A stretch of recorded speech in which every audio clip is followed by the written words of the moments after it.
Hello everyone, मेरा नाम है आकाश चौबे और आज हम लोग 10th ICSE का अलजेब्रा पोर्शन का एक चैप्टर करने वाले हैं जिसका नाम है रेशियो एंड प्रोपोर्शन। तो बच्चा, आप लोग सब इस चैप्टर के बारे में पहले पढ़ चुके हैं, ठीक है। फिर भी हम पहले स्टार्ट तो करेंगे बेसिक से ही, लेकिन हम कोशिश करेंगे कि अच्छा से अच्छा सम आपको करवा पाएँ, ठीक है। तो चलिए पहले स्टार्ट करते हैं कुछ बेसिक डेफिनेशन से, फिर आस्ते आस्ते हम लोग कुछ अच्छे सम्स की तरफ आगे बढ़ेंगे। ओके, तो चलिए सबसे पहले डेफिनेशन देखते हैं। A ratio is a comparison of two or more quantities of same kind taken in the same unit, ठीक है। तो रेशियो जब हम करते हैं किसी भी चीज़ का रेशियो, अगर हम लिख रहे हैं 2 या 3 या 4, ठीक है, उतने क्वांटिटीज़ का, तो कंडीशन क्या है बच्चा कि क्या होना चाहिए कि वो दोनों सेम टाइप का होना चाहिए, सेम काइंड का होना चाहिए और उन लोग का यूनिट भी सेम होना चाहिए, ठीक है। जैसे कि हम लेंथ और एज को कंपेयर नहीं कर सकते हैं, ठीक है ना। इसी तरीके से हम वेट को और हाइट को कंपेयर नहीं कर सकते हैं, ठीक है। तो हम अगर कंपेयर कर रहे हैं किसी 2 चीज़ को या 3 चीज़ को, तो कंडीशन क्या है कि वो लोग सेम यूनिट में भी होना चाहिए और सेम काइंड का भी होना चाहिए, मतलब उल्टा, मतलब कि सेम काइंड का भी होना चाहिए और सेम यूनिट का भी होना चाहिए, ठीक है। जैसे अगर हम लेंथ से कंपेयर कर रहे हैं तो एक कंडीशन फुलफिल हो गया, लेकिन दूसरा कंडीशन ये भी है कि यूनिट भी सेम होना चाहिए। मतलब कि हम अगर 2 लेंथ को कंपेयर कर रहे हैं तो 1 किलोमीटर है 1 मीटर है, तो ये नहीं चलेगा, ठीक है। तो इसके लिए हमको क्या करना होगा, इधर दोनों को हम किलोमीटर में कर ले या दोनों को हम मीटर में कर ले, ठीक है। तो उससे मेरे को रेशियो वहाँ का पता चल जाएगा, ठीक है बच्चा।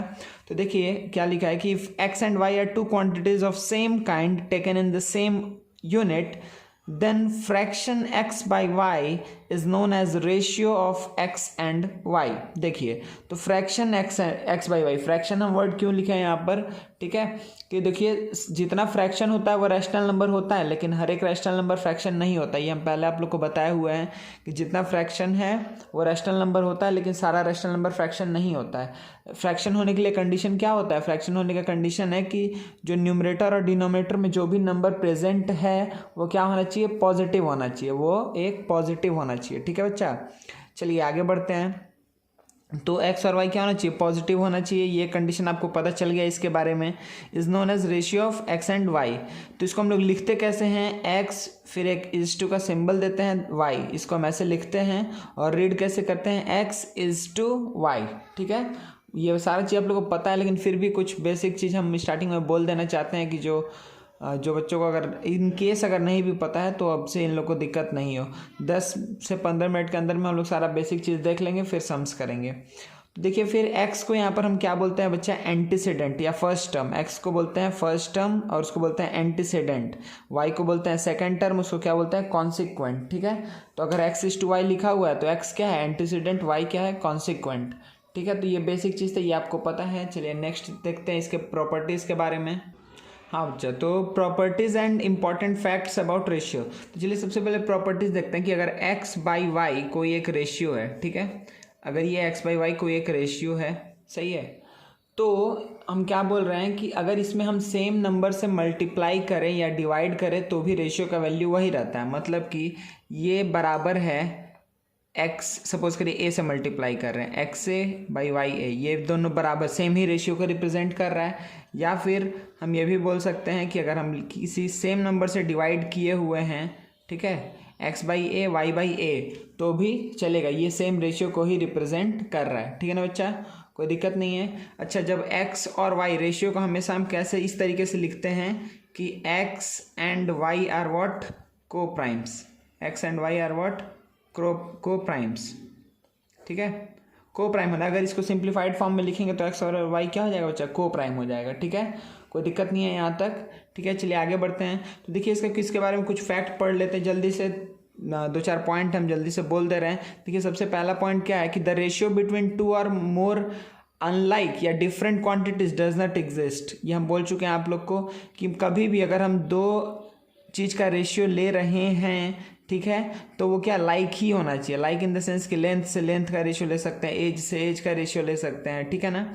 दूसरा बात क्या है बच्चा कि रेशियो को हमेशा दो पॉजिटिव क्वांटिटी के बीच में ही लेते हैं। कुछ कुछ चीज़ हम पहले बोल दिए हैं, फिर से हम रिपीट कर रहे हैं। पहला चीज़ हम क्या बोले हैं कि सेम टाइप का होना चाहिए, सेम यूनिट का में होना चाहिए। दूसरा बात कि हमेशा पॉजिटिव क्वांटिटी का ही रेशियो निकल सकता है, ठीक है ना बच्चा। ठीक है, थर्ड क्या है कि order of the term in a ratio is important. मतलब कि ऐसा बात नहीं है कि अगर एक्स और वाई का रेशियो अगर हम ले रहे हैं तो एक्स इज टू वाई या वाई इज टू एक्स, ये दोनों सेम नहीं होता है। ठीक है, ये दोनों सेम नहीं होता अनलेस कि दोनों इक्वल हो। ठीक है, जब एक्स और वाई इक्वल होगा तभी रेशियो सेम आएगा, 1:1। ठीक है, कोई दिक्कत नहीं है। ठीक है, थर्ड पॉइंट। फोर्थ पॉइंट देखिए क्या है बच्चा। फोर्थ पॉइंट ये है कि the ratio is always expressed in the lowest और सिंपलेस्ट फॉर्म, जो हम यहाँ पर बात बोले को प्राइम होना चाहिए। ठीक है, फिफ्थ पॉइंट क्या है कि ratio is a number so it has no unit, इसका कोई यूनिट नहीं होता है। ठीक है, अगर हम सपोज करें लिख रहे हैं कि 5 मीटर बाई 10 मीटर, तो आपको क्या दिख रहा है कि ये 1/2 एक कांस्टेंट नंबर ही आएगा। ठीक है, एक कांस्टेंट एक फ्रैक्शन ही आएगा, यहाँ पे यूनिट कट हो जाता है। ठीक है, इसका कोई यूनिट नहीं है। ठीक है ना बच्चा, कोई दिक्कत नहीं है। चलिए नेक्स्ट क्या है, 6 पॉइंट देखते हैं कि if the terms of the given ratio are in fraction then convert the term of ratio in whole numbers by multiplying each term by the LCM of their denominator. ये आपको बहुत मतलब अच्छे से पता भी है कि अगर सपोज करिए कहीं हम लिखें कि 2/3 सपोज करिए 4/5 लिखें, तो हमको अगर इसको सिंप्लीफाइड फॉर्म में लिखना है, इसको कभी भी हम ऐसे नहीं छोड़ते हैं। अगर आपका आंसर ऐसा आया तो अगर आप ऐसे छोड़ रहे हैं तो ये गलत है। हमेशा इसको हम क्या कर देंगे कि एक्स और वाई के टर्म में रिप्रेजेंट कर देंगे। ठीक है, एक्स जहाँ पे एक्स और वाई क्या होगा बच्चा, मतलब एक सपोज करिए कि उसको हम क्या बोल सकते हैं कि एक नेचुरल नंबर होना चाहिए, एक्स और वाई दोनों ही नेचुरल नंबर होना चाहिए। ठीक है, जैसे सपोज करिए कि 2/3:4/5 है, तो इसको हम दिख रहा है कि डिनोमिनेटर का यहाँ पे एलसीएम क्या हो जाएगा 15। तो अगर 15 से मल्टीप्लाई कर दें तो ये कितना हो जाएगा कि 10:, ये कितना आ जाएगा बच्चा 12, मतलब कि ये हो जाएगा 5:6। ये कितना आ जाएगा बच्चा 5:6। तो देखिए ये जो हम कुछ 5-6 पॉइंट्स आप लोग को बोले हैं, ये आपको बहुत अच्छे से मतलब पता चल गया होगा और आप बहुत जन को पता भी होगा। पहला पॉइंट क्या बोले, सेम टाइप का होना चाहिए, सेम यूनिट में होना चाहिए। ठीक है, दूसरा बात क्या बोले कि हमेशा रेशियो पॉजिटिव क्वांटिटी के बीच में ही लिया जाता है। ठीक है, तीसरा बात हम क्या बोले कि ऑर्डर मैटर करता है, ऐसा नहीं कि x:y y:x इक्वल होगा। ठीक है, मतलब अगर दो चीज़ का रेशियो पूछ रहा है तो अगर हम पहला क्वांटिटी दूसरा क्वांटिटी लिख रहे हैं तो ये एक अलग रेशियो आएगा देन जो हम दूसरा क्वांटिटी बाई पहला क्वांटिटी लिख रहे हैं। ठीक है ना, कोई भी दिक्कत नहीं है इस बात से। ठीक है, चलिए उसके बाद एक ही कंडीशन में वो इक्वल हुआ कब, जब दोनों ही बराबर है, मतलब 1:1 आंसर आ रहा है। ठीक है, अच्छा फोर्थ पॉइंट हम क्या बोले कि इसका कोई भी यूनिट नहीं होता है। ठीक है, और एक पॉइंट क्या बोले थे कि हमेशा सिंप्लीफाइड फॉर्म में इसको रिप्रेजेंट करेंगे सच दैट कि वो दोनों क्या है को प्राइम्स है। ठीक है बच्चा, और एक क्या बात हम बोले लास्ट बात कि अगर कभी भी हम रेशियो को इस तरीके से नहीं छोड़ेंगे। ठीक है ना, इस तरीके से हम नहीं छोड़ेंगे, मतलब कि फ्रैक्शन में दोनों ही टर्म एक्स और वाई दोनों को फ्रैक्शन में नहीं रखेंगे। हमेशा जो डिनोमिनेटर है उसका एलसीएम से मल्टीप्लाई करके उसको दो नेचुरल नंबर के रेशियो में रिप्रेजेंट कर देंगे। तो इतना छोटा बात आप लोग को हमेशा याद रहेगा। ठीक है, चलिए और आगे देखते हैं कि अगर सपोज करिए आपको रेशियो बोल दिया कि आप रेशियो निकालिए 7 मंथ एंड क्या हो 2 ईयर 4 मंथ। ठीक है, तो 7 मंथ और 2 ईयर 4 मंथ में अगर आपको रेशियो निकालना है तो आपको पता है क्या करना है डायरेक्टली कि अच्छा डायरेक्टली हम दोनों को ईयर में कर ले या दोनों को मंथ में कर ले। अगर दोनों को मंथ में करना चाहते हो बच्चा तो ये क्या दिख रहा है, ये 7 मंथ है और इसको हम क्या लिख सकते हैं कि 24 + 4 मतलब कि 28 मंथ है। तो अब इसका अगर रेशियो लेना होगा तो 7/28। ठीक है, तो क्या हो जाएगा 1/4, मतलब हम इसको कैसे लिख सकते हैं कि 1:4, ये मेरा हो जाएगा आंसर। कोई दिक्कत नहीं है ना, ये मेरा क्या हो जाएगा आंसर। ठीक है, अब देखिए सिमिलरली और एक एग्जांपल छोटा सा दे रहे हैं। मान लीजिए कि आपको करना है find the ratio of suppose करिए 50 मिनट्स और 2.5 आवर। ठीक है, 2.5 आवर 50 मिनट्स और 2.5 आवर को अगर इन दोनों का रेशियो निकालना है तो दोनों को मिनट में अगर कन्वर्ट करना है तो ये क्या है 50 मिनट्स है। इसको हम क्या लिख सकते हैं कि 2 × 60 + ½ × 60, मतलब ये कितना हो जाएगा 120 + 30 मतलब 150। तो आपको सिंपली दिख रहा है कि 50/150 करेंगे बच्चा तो क्या आ जाएगा कि 1/3 मतलब कि 1:3 इसका रेशियो हो गया। ठीक है, कोई दिक्कत नहीं है। ठीक है। मतलब देखिए ये छोटा छोटा एग्जांपल इसलिए दिए हैं कि आपको ये समझ में आ गया कि देखिए यहाँ पर हम क्या कर रहे हैं, टाइम को ही कंपेयर कर रहे हैं। ठीक है, ये हम टाइम को ही कंपेयर कर रहे हैं, लेकिन एक मंथ में है और एक ईयर और मंथ का कॉम्बिनेशन है। इसीलिए हम क्या कर लिए बच्चा, दोनों को किस में कन्वर्ट कर लिए, दोनों को हम मंथ में कन्वर्ट कर लिए, उसके बाद रेशियो निकाल लिए। यहाँ पर टाइम को ही कंपेयर कर रहे हैं, लेकिन यहाँ पे मिनट है और यहाँ पर आवर है। ठीक है, तो हम क्या किए, दोनों को मिनट में ही कन्वर्ट कर लिए, कोई भी दिक्कत नहीं है। ठीक है, चलिए आगे बढ़ते हैं। अब एक बार इस चीज़ को अच्छे से देखिए बच्चा क्या बोल रहा है कि अब यहाँ पर कुछ अगर ऐसा क्वेश्चन आता है कि इंक्रीज या decrease a quantity in given ratio. ठीक है, अगर सपोज कि बोलेगा कि कोई एक क्वांटिटी एक्स है, उसको तुम इंक्रीज करो A/B का रेशियो में या डिक्रीज करो X/Y के रेशियो में, तो उसको कैसे कर लेंगे। ठीक है, उसको कैसे निकालेंगे। देखो, इफ़ अ क्वांटिटी इंक्रीजेज और decreases in the ratio A/B, अगर A/B के रेशियो में अगर उसको इंक्रीज या डिक्रीज किया जा रहा है, तो जो न्यू क्वांटिटी होगा उसका वैल्यू कितना होता है, B/A of the original quantity. ठीक है, अगर A/B है तो B/A कर रहे हैं। देखिए A/B है तो B/A कर रहे हैं। ठीक है, इसका मीनिंग भी हम आपको बताते हैं अभी। सपोज करिए कि अगर यहाँ पर हम एक एग्जांपल ले लें कि अगर किसी चीज़ का प्राइस है, सपोज करिए से 500। ठीक है, किसी चीज़ का प्राइस है 500। ठीक है, अगर उसको हमको सपोज करिए बोला कि इंक्रीज़ करना है 3:5 का रेशियो में। ठीक है, इसको इंक्रीज़ करना है 3:5 का रेशियो में, तो मेरा ओरिजिनल कॉस्ट अब क्या हो जाएगा, मतलब ओरिजिनल कॉस्ट ये है तो मेरा अभी का कॉस्ट कितना हो जाएगा, तो 5/3 × 500, सिंपली ये मेरा हो जाएगा अभी का कॉस्ट। ऐसा हम क्यों बोल रहे हैं, देखिए पहला बात तो आप रेशियो से ही समझ में आ जाएगा कि इंक्रीज हो रहा है कि डिक्रीज हो रहा है। अगर सपोज करिए हम लिखे हैं कि 2:5, तो आपको क्या दिख रहा है, 2:5, मतलब कि 2 था तो 5 हुआ, तो 2 से 5 हुआ तो इंक्रीज कर रहा है। ठीक है, अगर आपको लिखे हैं हम कि सपोज करिए 7:4, तो इसका मतलब देखिए कुछ था, अधिक से कम हुआ है। ठीक है, तो आपको पहले ही पता चल जाएगा कि ये क्या हो रहा है, डिक्रीज हो रहा है। समझ में आ रहा है ना, ये क्या हो रहा है, डिक्रीज हो रहा है। तो कभी भी जो आपका फर्स्ट टर्म है, सेकंड टर्म में, दो चीज़ें ना रेशियो में, एंटीसीडेंट है, कॉन्सिक्वेंट है, तो अगर बोल रहा है कि हमको चेंज करना है, सपोज करिए ऐसे ही बोल दिया कि 1500। ठीक है, इस प्राइस को आपको चेंज करना है, सपोज करिए बोल दिया कि 5:3 के रेशियो में। ठीक है, चेंज करना, अभी हम जानबूझ के चेंज लिखे हैं कि हम नहीं बोल रहे हैं कि इंक्रीज या डिक्रीज। आपको खुद से समझना है कि अगर सपोज 1500 है, इसको चेंज करना है 5:3 के रेशियो में, तो आपको क्या समझ में आ रहा है कि 5 से 3 करना है, 5 से 3 करना, मतलब कि उसका जो वैल्यू है वो डिक्रीज करने वाला है, उसका वैल्यू डिक्रीज करने वाला है। तो उसका अभी का वैल्यू क्या हो जाएगा कि 3/5 × 1500। ठीक है, तो ये कितना आ जाएगा, 900। ठीक है, ये कितना आ जाएगा बच्चा, 900 आ जाएगा। कोई भी दिक्कत नहीं है यहाँ तक। तो देखिए यहाँ पे आपको बहुत आसानी से ये बात समझ में आ रहा है कि ये इससे ये हुआ, अगर A/B के रेशियो में चेंज कर रहा है तो A से B हुआ। ठीक है, तो अगर कभी भी B बड़ा है A से, तो आपको क्या पता चला कि इंक्रीज हो रहा है। ठीक है, अगर A बड़ा है B से, इसका मतलब क्या हुआ कि कोई चीज़ डिक्रीज हो रहा है, उसका वैल्यू डिक्रीज करने वाला है। और अगर A = B है, तो इससे आपको क्या पता चल रहा है कि वो जो प्राइस था वही प्राइस अभी भी रह जाएगा। ठीक है ना, कोई चेंज उसमें नहीं आने वाला है। ठीक है, कोई भी दिक्कत नहीं है। ठीक है, और आपको ऐसे भी समझना चाहिए कि देखिए कि 1500 को अगर हम चेंज कर रहे हैं 5:3 में, तो आपको दिख रहा है ना कि कम हो रहा है। तो कम होना क्या बता रहा है कि देखिए हम 3/5 से मल्टीप्लाई कर रहे हैं, यही बता रहा है कि कम होना है। 3/5 क्या होगा, >1 होगा। देखिए डिनोमिनेटर बड़ा है, लेकिन देखिए इंक्रीज करने वाला जब जहाँ पे सिचुएशन आएगा, देखिए वहाँ पे ऐसा चीज़ से मल्टीप्लाई होगा >1। जैसे 5/3 है, तो >1 से अगर किसी भी नंबर को मल्टीप्लाई करेंगे तो जो भी उसका प्रेजेंट वैल्यू है उससे इंक्रीज करेगा।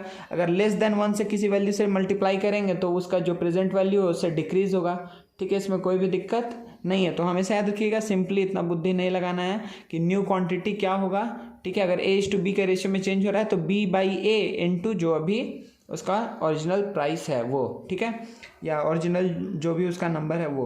तो देखिए यहाँ पे क्या बोल रहा है, when a fare of a certain journey by a train increases from ₹15 to ₹21, 15 से 21 हुआ, कोई दिक्कत नहीं है। ठीक है, when a fare of a certain journey by a train increases from 15 to 21 and the fare of original journey was ₹1015, then the increase in the fare is, तो पूछ रहा है इंक्रीज इन फेयर कितना हुआ।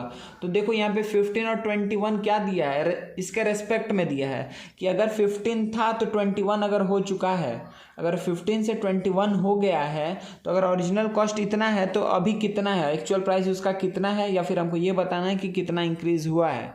अच्छा, तो देखिए सबसे पहले आप ये समझिएगा, जब भी ऐसा क्वेश्चन आएगा किससे क्या हुआ, तो ₹15 से ₹21 हुआ, तो अच्छा मतलब कि किस रेशियो में चेंज हुआ, हम पहले ये निकाल लेंगे। तो 15:21 तो क्या हो जाएगा, 3 ये क्या हो जाएगा 5:7, कोई दिक्कत नहीं है, 5:7 के रेशियो में चेंज हो रहा है, ठीक है, कोई दिक्कत नहीं है। तो इससे आपको क्या पता चला कि देखिए वैल्यू इंक्रीज हो रहा है कि डिक्रीज हो रहा है, इंक्रीज हो रहा है। आपको यहाँ से ही पता चल रहा है कि 15 से 21 हुआ है। तो अगर इसका ओरिजिनल जो प्राइस था, वो ओरिजिनल जो इसका कॉस्ट था वो कितना था फेयर का, 1015, तो अभी जो न्यू कॉस्ट होगा वो क्या होगा, न्यू कॉस्ट हो जाएगा कि 7/5 इंटू 1015, मतलब कि 7 इंटू 203, कोई दिक्कत नहीं है, 203, तो क्या हो जाएगा 7×3=21, 21421, ठीक है। तो ये मेरा क्या हो गया, इतना रुपीज़, ये हो गया मेरा न्यू कॉस्ट, ये मेरा हो गया न्यू कॉस्ट, ठीक है। तो इंक्रीज इन फेयर क्या होगा, इंक्रीज इन फेयर क्या हो जाएगा बच्चा, इंक्रीज इन फेयर होगा 1421 माइनस 1015, ठीक है। तो आपको कितना दिखा यहाँ पर कि कितना आ जाएगा बच्चा, यहाँ पे 406 रुपीज़, कोई भी दिक्कत नहीं है, ठीक है ना, आसान था, कुछ नहीं है, ठीक है। चलिए बच्चा, तो ये क्वेश्चन आप लोग खुद से करके जल्दी से आंसर बताइए हमको क्या है। The income of a man is increased in the ratio 10:11, ठीक है। The income of a man is increased in the ratio 10:11 if the increase in his income is ₹600 per month, is ₹600 per month, find his new income. चलिए जल्दी से इसका answer बताइए आप लोग। चलिए बच्चा, तो जल्दी से इसका हम सॉल्यूशन बोल दे रहे हैं। क्या हुआ यहाँ पे, क्या बोल रहा है, इनकम इंक्रीज किया किस रेशियो में, 10:11, ठीक है ना। फिर बोल रहा है कि इंक्रीज इन इनकम है ₹600, ठीक है। तो पहले हम क्या मान लेते हैं कि लेट इनकम कितना था, पहले इनकम x था। अब पहले अगर इनकम x था तो न्यू इनकम कितना होगा, न्यू इनकम कितना होगा बच्चा, 11/10 इंटू जो पहले था, इसका मतलब 11x/10, और यही ना बोल रहा है कि इंक्रीज कितना हुआ है 600 से, मतलब कि न्यू इनकम माइनस जो ओल्ड इनकम था, ठीक है, उसका डिफरेंस कितना दिया हुआ है 600, मतलब कि 11x/100 minus what x, sorry 11x/10 minus x equals to क्या होगा 600। तो 11x/10 माइनस यहाँ पे 10x आ जाएगा इक्वल्स टू 600। तो x का वैल्यू देखिए क्या आ जाएगा, मल्टीप्लाई करके 6000। इसका मतलब पहले इनकम कितना था बच्चा, पहले इनकम था 6000। अगर पहले इनकम 6000 था, तो अगर पहले इनकम अगर 6000 था तो न्यू इनकम कितना हो गया, न्यू इनकम हो जाएगा कि 6000 प्लस 600, इसका मतलब 6600, ठीक है ना, ये हो जाएगा आंसर। चलिए नेक्स्ट आगे बढ़ते हैं। तो चलिए बच्चा लोग, जल्दी से आप लोग को ये तीनों क्वेश्चन को सॉल्व करना है, ठीक है। 3 क्वेश्चन है यहाँ पर, हम लोग जल्दी से सॉल्व करिए और हमको आंसर बताइए, ठीक है। हम वीडियो पॉज करेंगे अभी, हम इसके पहले रीड कर दे रहे हैं कि divide ₹581 among 3 children's in the ratio 1/1/4 is to 1/1/3 is to 7/8। बहुत आसान क्वेश्चन है, क्लास 7 या 8 में भी आप लोग किए हैं ऐसा क्वेश्चन। जल्दी से बस हम एक बार मेक श्योर कर ले रहे हैं कि आप लोग बेसिक्स में क्लियर है, उसके बाद से हम आगे बढ़ेंगे। दूसरा क्वेश्चन है कि divide ₹1870 into 3 parts in such a way that half of the first one, 1/3 of the second and 1/6 of third part are all equal, ठीक है। और जो थर्ड क्वेश्चन है वो है a bag contains ₹155 in the form of ₹150 paise and 10 paise coins in the ratio of 3:5:7।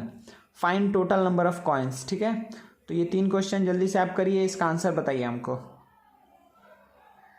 चलिए बच्चे, जल्दी से इस टाइप का भी क्वेश्चन एक देख लेते हैं। देखिए क्या बोला है कि if a is to b equals to 1/4 is to 1/5 and b is to c equals to 1/7 is to 1/6, then find the value of a is to b is to c, ठीक है।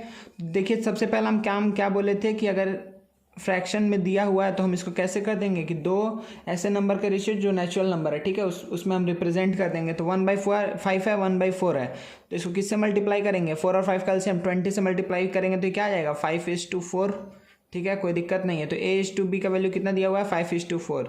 इसी तरीके से B:C का value कितना दिया बच्चा, इसको किससे मल्टीप्लाई करेंगे 42 से, तो कितना आ जाएगा 6:7, कोई भी दिक्कत नहीं है, ठीक है। तो A:B पता है, B:C हमको पता है, ठीक है। अब देखिए कि इसमें कॉमन एलिमेंट क्या है, B है, B यहाँ पर भी है, ठीक है, और B यहाँ पर भी है। तो यहाँ पर B के करस्पॉन्डिंग क्या है, यहाँ पर B के करस्पॉन्डिंग क्या है 4, और यहाँ पर B के करस्पॉन्डिंग क्या है 6 है। तो हमको इन दोनों को क्या करना है, इक्वल बनाना है, ठीक है। इस तरीके से सोचना है कि इन दोनों को इक्वल बनाना है। तो इक्वल बनाने के लिए मतलब सिंपली हमको क्या फिर से एलसीएम वाला ही काम करना है। तो 6 और 4 का एलसीएम क्या हो जाएगा बच्चा, 6 और 4 का एलसीएम हो जाएगा 12, ठीक है। इन दोनों का एलसीएम कितना आ जाएगा 12। अगर दोनों का एलसीएम 12 है तो हम क्या करेंगे कि इसको भी 12 बना देते हैं, इसको भी 12 बना देते हैं, ठीक है। तो फिर हम दोनों को कंबाइन कर सकते हैं, ठीक है। तो देखिए A:B को अगर इसको 12 बनाना है तो किससे मल्टीप्लाई करना है, 3 से मल्टीप्लाई करना है बोथ को। तो 3 से मल्टीप्लाई करेंगे तो क्या हो जाएगा कि 15:12।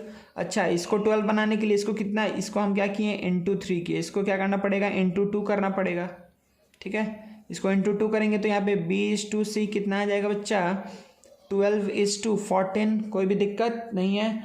15:12, 12:14। अब देखिए कि B यहाँ पर और B यहाँ पर सेम हो चुका है, तब हम इन दोनों कंबाइन करके क्या लिख सकते हैं कि A:B:C का वैल्यू कितना होगा 15:12:14। ये मेरा हो जाएगा आंसर, ठीक है, कोई भी दिक्कत नहीं है ना, कैसे करना है, ठीक है। तो देखिए एक सम आप लोग खुद इस पे कर लीजिए जल्दी से। तो चलिए बच्चा आपको इसका आंसर बताना है, ठीक है। यहाँ पे क्या है कि क्या दिया हुआ है, if 3A = 4B = 6C then find the value of A:B:C। जल्दी से इसका आंसर बताइए हमको। तो जल्दी से देखिए बच्चे इसमें क्या करेंगे, इसमें हम मान सकते हैं ना कि लेट कि ये जो है 3A = 4B = 6C, इसको हम क्या ले लिए, कैरेट ले लिए, कोई दिक्कत नहीं है, ठीक है। तो अगर इसको कैरेट ले लिए तो A का वैल्यू क्या आएगा K/3, B का वैल्यू कितना आएगा K/4, सही है। C का वैल्यू क्या है, कितना आएगा K/6, ठीक है, K/6, ठीक है ना।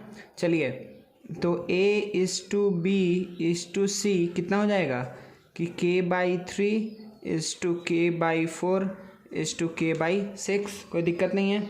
K से डिवाइड कर देंगे सबको तो क्या आएगा 1/3 1/4 1/6। किससे मल्टीप्लाई करना पड़ेगा कि ये A:B:C नेचुरल नंबर के फॉर्म में आ जाए, तो क्या करेंगे, किससे मल्टीप्लाई करेंगे, यहाँ पे आ जाएगा 24, ठीक है। 24 से अगर मल्टीप्लाई करते हैं तो क्या आएगा 8:6:4, नहीं 24 नहीं, अरे 12 होता, ठीक है, 12 हो जाएगा तो कितना हो जाएगा, या फिर इसको भी 2 से हम डिवाइड कर देते हैं, 12 से करेंगे तो क्या होगा 4:3:2, ये मेरा हो जाएगा आंसर, ठीक है बच्चा, कोई दिक्कत नहीं है। देखिए बच्चा फिर से आप लोग ये क्वेश्चन पढ़िए और इसका आंसर करना है। ये लास्ट क्वेश्चन हम लोग देख रहे हैं, फिर उसके बाद आगे थ्योरी में हम लोग आगे बढ़ेंगे। जैसे क्या लिखा है, in an examination the ratio of passes to failures was 4:1.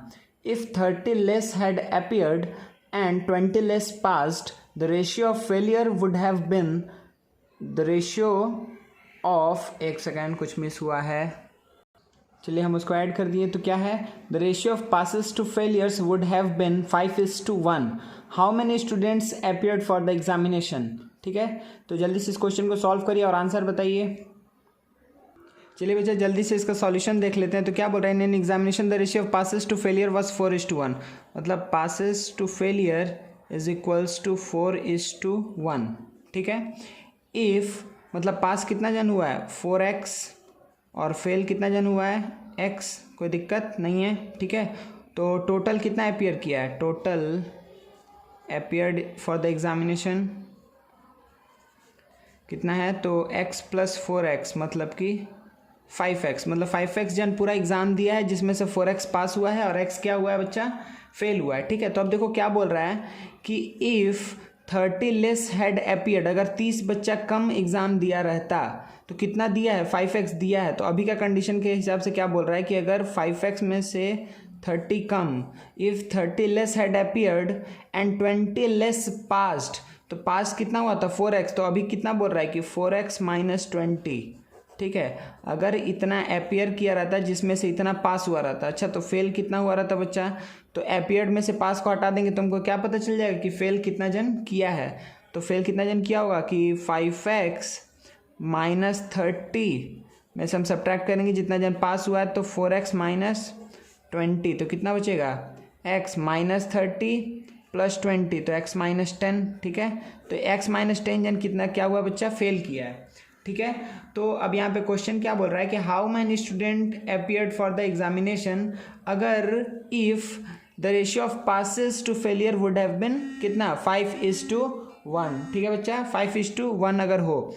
चलिए तो पासिस टू फेलियर का रेशियो कितना दिया है 5:1, तो पास कितना जन किया है 4x माइनस 20 बाई फेल कितना जन किया है x माइनस 10 इक्वल्स टू 5/1, तो क्या हो गया 4x minus 20 equals to 5x minus 50, कोई दिक्कत नहीं है। तो x इक्वल्स टू कितना आ जाएगा बच्चा 30, x का वैल्यू कितना आ जाएगा मेरे पास 30 आ जाएगा, कोई भी दिक्कत नहीं है ना। तो आंसर क्या हो जाएगा, कितना जन अपीयर किया है, तो अपीयर कितना जन किया था 5x, मतलब कि 5 into 30, मतलब कि टोटल 150 स्टूडेंट्स अपीयर किया था, ठीक है ना। कोई भी दिक्कत नहीं है, सॉल्यूशन अच्छे से समझ में आ गया, आसान सम था। चलिए अब नेक्स्ट थ्योरी में आगे हम लोग बढ़ते हैं। चलिए बच्चा नेक्स्ट टॉपिक हम लोग क्या देखते हैं कि कंपोजिशन ऑफ रेशियो, ठीक है। तो इसमें सबसे पहला हम लोग पढ़ेंगे वो क्या है, कंपाउंडेड रेशियो,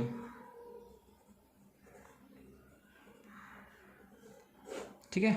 तो कंपाउंडेड रेशियो किसको बोलते हैं, सपोज करिए कि A:B एक रेशियो है, C:D एक रेशियो है, तो इन दोनों का कंपाउंडेड रेशियो क्या होगा AC:BD, ठीक है, AC:BD। मतलब सिंपली कि 1 या 2 या 3 या 4 अगर सपोज करिए ऐसे है कि A:B, B:C, ठीक है, इसमें ये भी ले सकते हैं A:B, B:C, C:D, ठीक है। तो इसका कंपाउंडेड रेशियो क्या आ जाएगा कि ABC:BCD, तो BC कट जाएगा, A:D आ जाएगा, ठीक है। इसका ये कंपाउंडेड रेशियो हो जाएगा, ठीक है। अच्छा अगर सपोज करिए इसी तरीके से मतलब कितना भी रेशियो रहे तो कंपाउंडेड रेशियो हम किसको बोलते हैं बच्चा, कि product of antecedent is to product of consequent, ठीक है। और सपोज करिए कि M:N है, ठीक है, M:N है, एक सेकेंड, सपोज करिए M:N है, P:Q है, ठीक है, सपोज करिए S:T है, फिर X:Y है।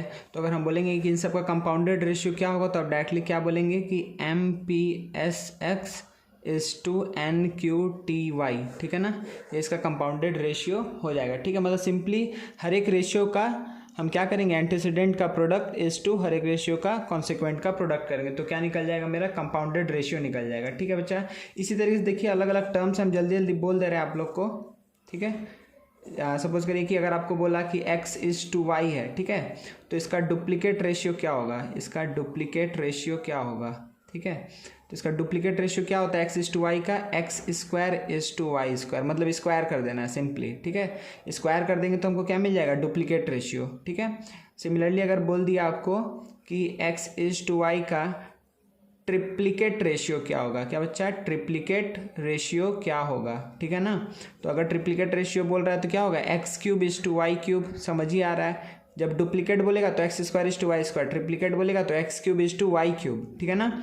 वैसे सपोज करो कि अब देखिए एक आगे सब वर्ड लगा देता है कि X:Y का सब डुप्लीकेट रेशियो क्या होगा, ठीक है, सब डुप्लीकेट रेशियो क्या होगा, तो आप क्या बोलेंगे कि √X:√Y, सही है, √X:√Y। सिमिलरली सब डुप्लीकेट बोलेगा तो √X:√Y। सिमिलरली अगर बोल दिया कि X:Y का सब ट्रिप्लिकेट रेशियो क्या होगा, सब ट्रिप्लिकेट रेशियो क्या हो जाएगा बच्चा, ये हो जाएगा √X √Y। समझ में आ रहा है ना, ठीक है। डुप्लीकेट क्या होगा X²Y², ट्रिप्लिकेट क्या होगा X3Y3, सब डुप्लीकेट क्या हो जाएगा √X:√Y, सब ट्रिप्लिकेट क्या हो जाएगा √X √Y, वाई, ठीक है। वैसे ही अगर ये भी एक टर्म है, ये तो बहुत आसान है। इसे अगर आपको बोल दिया गया कि इसका कि रेसिप्रोकल रेशियो क्या होगा, रेसिप्रोकल रेशियो आपको समझ में आ गया कि क्या होगा, y/x, ठीक है। तो ये कुछ कुछ टर्म आपको देखने मिलेगा कंटिन्यूसली, ठीक है ना। तो हाँ, यहाँ तक समझ में आ गया ना बच्चा, कंपोजिशन ऑफ रेशियो में, ठीक है। कंपाउंडेड रेशियो का टर्म का मतलब समझ में आ गया क्या होगा। अगर डुप्लीकेट रेशियो बोलेगा, जैसे 3:5 का डुप्लीकेट रेशियो क्या होता है, आप बोलेंगे 9:25, समझ में आ रहा है। सिमिलरली x/y का x³ y³ होगा ट्रिप्लीकेट रेशियो, x/y का सब डुप्लीकेट होगा √x/√y, x/y का सब ट्रिप्लीकेट रेशियो क्या होगा, √x/√y, x/y का रेसिप्रोकल रेशियो क्या होगा, y/x, ठीक है। चाहे तो यहाँ तक मेरे ख्याल से कोई दिक्कत नहीं है। कंपाउंडेड रेशियो भी आप लोग अच्छे से समझ गए, ठीक है ना। तो चलिए अब हम लोग क्या करेंगे कि नेक्स्ट हम लोग इसके ऊपर सम करेंगे और आगे हम लोग मेनली पढ़ने वाले हैं प्रोपोर्शन को। प्रोपोर्शन में ही हम लोग को टाइम देना है, ठीक है। तो रेशियो ये थोड़ा आज का बेसिक क्लास हो गया, बहुत अधिक, लेकिन फिर भी ठीक है, ये बुक में भी है तो हम लोग को इसको पढ़ना था।